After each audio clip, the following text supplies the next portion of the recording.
trêve de doute sur la question de la nouvelle constitution au Mali.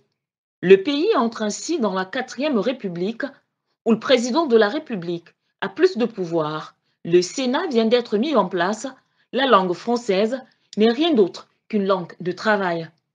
Fini donc le nomadisme politique. Le Conseil constitutionnel a entériné vendredi 21 juillet la victoire massive du oui avec 96,91% des voix au référendum.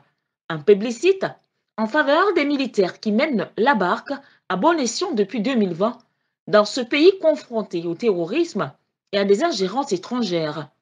La nouvelle constitution renforce les pouvoirs du président, fait la part belle aux forces armées et met en exergue la souveraineté, mantra du colonel Assimi Goïta depuis son avènement au sommet de l'État, puis la rupture avec l'ancienne puissance dominante française et le pivotement vers la Russie.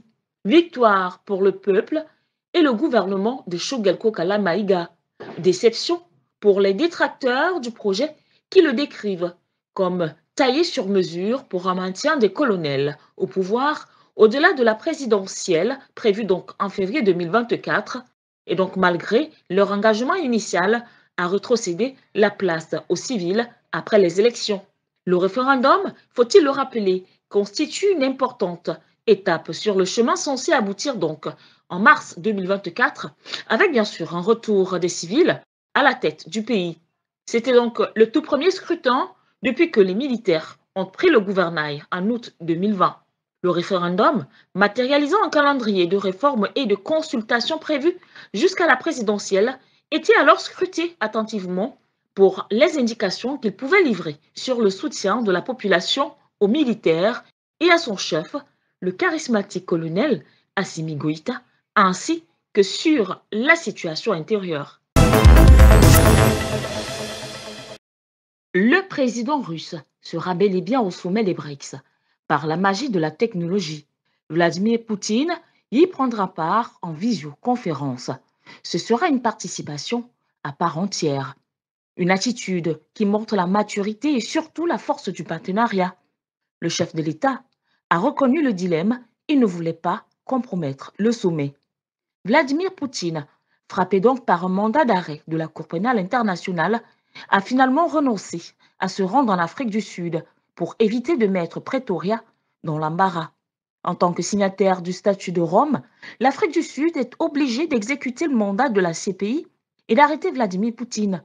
Et pourtant, Vincent Mangwenya, un porte-parole du président sud-africain, a déclaré que ce n'était plus un problème. Une concession du président russe qui illustre ainsi la force des liens entre les membres du groupe, lequel se tiendra donc à Johannesburg fin août et attire déjà le feu des projecteurs. 69 dirigeants ont été invités à assister à des événements connexes, montrant ainsi l'intérêt croissant pour le bloc. Pour l'heure, les membres des BRICS discutent d'un élargissement alors que plus d'une vingtaine de pays ont déjà demandé officiellement à les rejoindre. L'Argentine, tous les grands pays du Sud ont également postulé.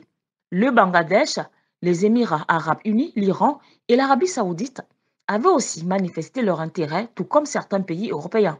Un document pour dessiner les contours d'un élargissement est en cours de finalisation, avait déjà annoncé un responsable il y a peu. L'opération Knockdown Russia, initiée par les États-Unis d'Amérique et compagnie, est donc au bord des échecs. Malgré la pluie des accusations mensongères visant à diaboliser ce pays nucléaire et surtout son président Vladimir Poutine, force est de constater que le Kremlin tient droit dans ses bottes. L'engouement autour des BRICS en dit long, avec la forte demande d'adhésion des pays africains et du reste du monde. La question de l'Ukraine aussi n'est pas en reste, une situation digne d'une mise en scène par l'OTAN. Un autre exemple, l'accord céréalier qui a pris fin le 17 juillet 2023. La Russie avait déjà déclaré qu'elle ferait tout son possible pour aider ses partenaires africains suite à la résiliation de l'accord céréalier. Des contacts sont donc en cours et les assurances seront données lors du sommet Russie-Afrique. Selon les responsables africains, les États-Unis, dos au mur, exhortent certains dirigeants à ne pas assister au prochain sommet Russie-Afrique. Des pressions sont donc exercées pour qu'il condamne Moscou sur la question des exportations céréalières. Cela crée une situation inextricable pour certains car ils ont souvent besoin de l'aide russe comme américaine sur les questions économiques et de sécurité. Pour Ali Di Agali-Wele, vice-président du Bloc pour le redressement et le développement du Mali, ces attitudes ne recouvrent au fond qu'un profond mépris du peuple africain et un manque de considération pour les chefs d'État du continent. Ces tentatives d'influence se font parfois très directement, sans cérémonie et de manière absolument effrontée, avait pour sa part déclaré le ministre russe des Affaires étrangères Sergei Lavrov, rapportant les témoignages d'autres dirigeants africains. La Russie a déjà condamné à plusieurs reprises les pressions occidentales sur l'Afrique, qui doit être libre de choisir sa propre voie. C'est une vérité que l'on ne peut nier. Le Rwanda et le Congo-Brazzaville entretiennent des relations cordiales et leur coopération couvre plusieurs secteurs, donc l'agriculture, le commerce et l'industrie, les transports, pour n'en citer que quelques-uns. Pour donc magnifier cette entente, Denis Sassou Nguesso, à l'invitation de son homologue, s'est rendu au Rwanda. À l'issue des entretiens bilatéraux, les chefs d'État ont assisté à la signature d'un accord de coopération sur l'accélération de la mise en œuvre de l'accord sur la zone de libre-échange continentale africaine. Le président Kagame et son homologue en visite ont donc fait des déclarations avant de répondre aux questions des médias. La journée de vendredi a donc été ponctuée par une réunion où plusieurs accords bilatéraux ont été signés. S'en est suivi cette conférence de presse conjointe. L'invité et sa délégation ont également visité le mémorial du génocide de Kigali où reposent plus de 250 000 victimes du génocide de 1994 contre les Tutsis. À 17 h, le même vendredi, le président Nguesso s'est donc adressé aux deux chambres du Parlement rwandais. La journée du samedi est donc consacrée à la visite de l'Institut rwandais pour l'agriculture de conservation dans le district de Bugesera, province de l'Est, selon un ordre du jour pour sa visite qui a donc été rendu public par le bureau du président du Rwanda. Denis Sassou Nguesso, arrivé donc au Rwanda pour une visite de 2 jours, devrait également recevoir une présentation sur les contributions du RICA à l'avancement des pratiques agricoles au Rwanda et en Afrique. La visite du président congolais au Rwanda fait suite à la visite du président Kagame en République du Congo, citée en avril 2022, au cours de laquelle un certain nombre d'accords de coopération ont été signés dans divers secteurs, notamment la coopération économique, le commerce et les échanges culturels. 46 personnes sont infectées par le VIH chaque jour au Ghana. C'est ce qu'a révélé le docteur Kiereme Atouahine, directeur général de la Commission ghanéenne du sida, GAC. Il a également expliqué que l'objectif est d'avoir une réduction de 17% des nouvelles infections chaque année, mais que le Ghana n'a pu atteindre que 10% entre 2021 et 2022, ce qui signifie qu'il y a un écart de plus de 7% à combler.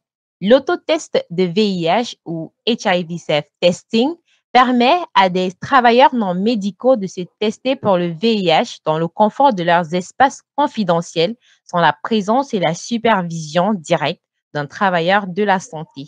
Les tests donnent des résultats en 10 minutes et sont effectués à l'aide d'échantillons de sang ou de salive.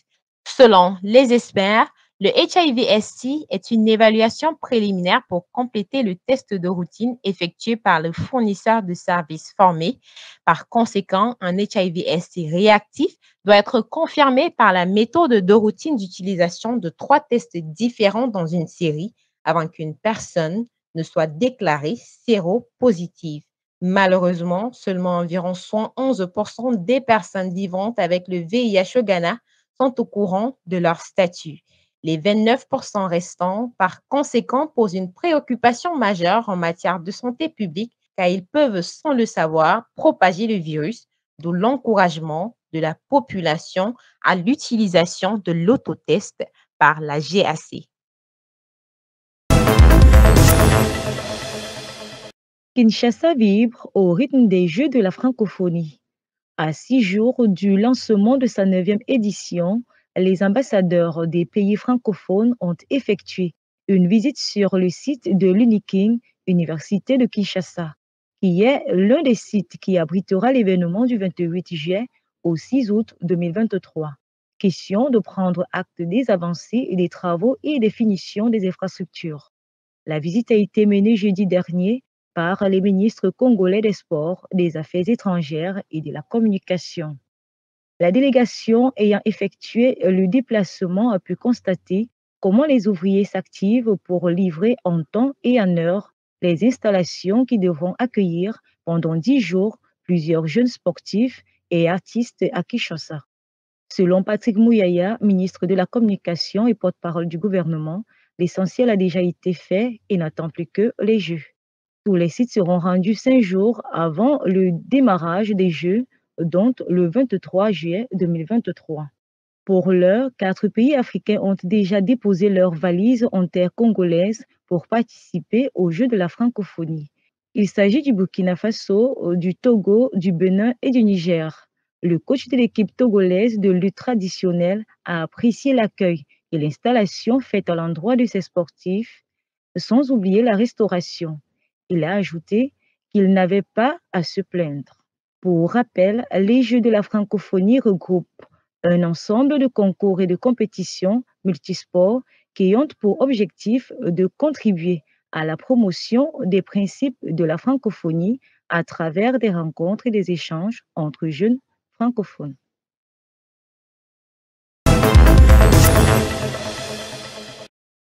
Les relations d'amitié et de coopération entre le Tchad et Sao Tomé et Principe sont de plus en plus grandissantes ces dernières années. La volonté de raffermir ces relations est donc au centre des visites de haut niveau entre N'Djamena et Sao Tomé. Pour continuer dans la même lancée, le Premier ministre de Sao Tomé et Principe, M. Patrice Trovoada, est donc à N'Djamena pour une visite d'amitié et de travail. Patrice Trovoada, le Premier ministre sao-tomien, qui était à N'Djamena en décembre 2022, porteur d'un message de son président, retrouve à nouveau le palais de Toumaï, où il a été reçu par le président de transition, président de la République, chef de l'État, général Mahamat Idriss Déby Itno.